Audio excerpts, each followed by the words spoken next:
Hello, first graders, and welcome back to another Read Aloud series. I told you it was going to be a surprise, and here it is. Our new book is going to be The Adventures of the Bailey School Kids Zombies Don't Play Soccer. Now, I don't know if any of us have read a Bailey School Kids before. I definitely haven't done a read aloud of it in class for us, so I'm going to tell you a little bit about this series. It follows the adventures of four children that live in the town of Bailey City, and they encounter some pretty weird adults that sometimes act like different mythical creatures, for example, a zombie. And they're kind of trying to figure out if these adults are actually adults or if there's something else. Well, we're going to read the first couple of chapters today, and maybe we'll start putting together some clues as to whether or not this adult is actually a zombie. All right, let's start with chapter 1, which is called Practice. We don't need a new coach, Eddie complained and kicked his soccer ball hard. Coach Ellison is the best soccer coach we've ever had. How can you say that? Liza asked as she walked onto the soccer field with her two friends, Eddie and Howie. We haven't won a single game this year.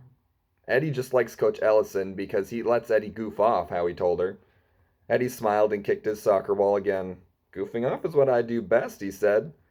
Coach Ellison probably gave up soccer for good after what you did to him last week, Melody said as she came onto the field and kicked the ball back to Eddie. What did I do? Eddie asked innocently. Howie sat down and put on his shin guards and looked at Eddie. Don't you remember putting vinegar in his water bottle? Howie asked. Liza plopped down beside Howie. Eddie does so many rotten things, he can't remember half of them, Liza said. I remember, Eddie said, laughing and kicking the ball at the same time. Coach Ellison's face looked like a sick pug dog's. He spit that vinegar at least 15 feet. He must have set a world's record for distance spitting. He also set the world record for getting us a new coach, Melody reminded him as she picked up the ball. Eddie shrugged. Maybe it's about time we had a soccer coach that will help us Bailey Boomers win. Melody pointed her finger at Eddie. To win, you have to work hard. If this new coach works us to death, it'll be your fault. Don't be so dramatic, Eddie told her. No coach is going to work a bunch of third graders to death. Just then, the kids heard a loud bellowing from across the field. Get your out of shape, lazy bodies over here. We're going to practice until we drop. Move it, the voice screamed. Move it. Eddie looked at his friends. Of course, I could be wrong about the working to death part. Liza started running. Eddie, she gulped, what have you gotten us into? Chapter 2 is called The New Coach. Oh no. Eddie stopped short before they got to the practice area. The new coach is a woman. The four kids stopped and stared. A very tall woman with wide shoulders and a sweatband around her head was bouncing a soccer ball up in the air with the side of her foot. The front of her t-shirt read Coach. What's wrong with a woman soccer coach? Liza asked. Eddie pulled his baseball cap off his head and slammed it on the ground. She probably doesn't know anything about soccer. We'll have to tiptoe around the ball so we don't break her fingernails. Excuse me.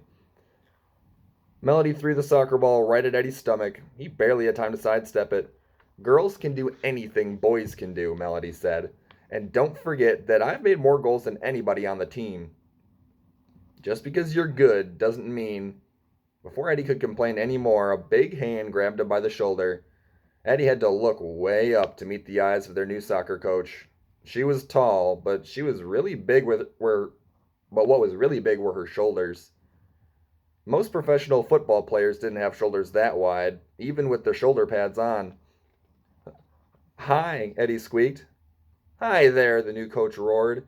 Do you plan on growing roots or playing soccer? Soccer, Melody said loudly.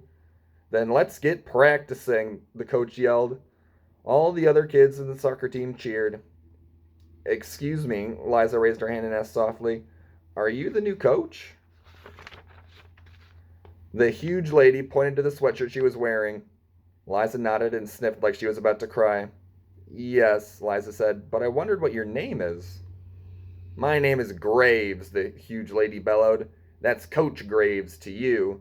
I came all the way from New Orleans to coach your soccer team. The game is exciting enough to wake the dead. We may be dead after playing for her, Eddie whispered. Enough talking, Coach Graves snapped. Let's see how much soccer you really know. Coach Graves had the Bailey Boomers twisting and turning. They kicked and they dribbled, they ran and they passed. Coach Graves cheered when they did something right, and she yelled directions when they goofed up. She had to yell directions a lot. At the end of an hour, sweat. Oh, at the end of an hour, sweat was pouring off of every kid. Remember to work together, Coach Graves hollered as they got ready to leave. You need teamwork to win games. Work together and practice teamwork. Eddie wiped the sweat from his forehead. I don't need teamwork to win. I don't even need a woman coach. Shh, Melody warned. She'll hear you. But it was too late. Coach Graves frowned at Eddie as the team walked off the field. Well, Liza panted as they were walking away from the coach. I hope you're happy, Eddie. The new coach is your fault. I'm dead on my feet. Eddie giggled and made his arms and legs stiff, and then he started coming after Liza.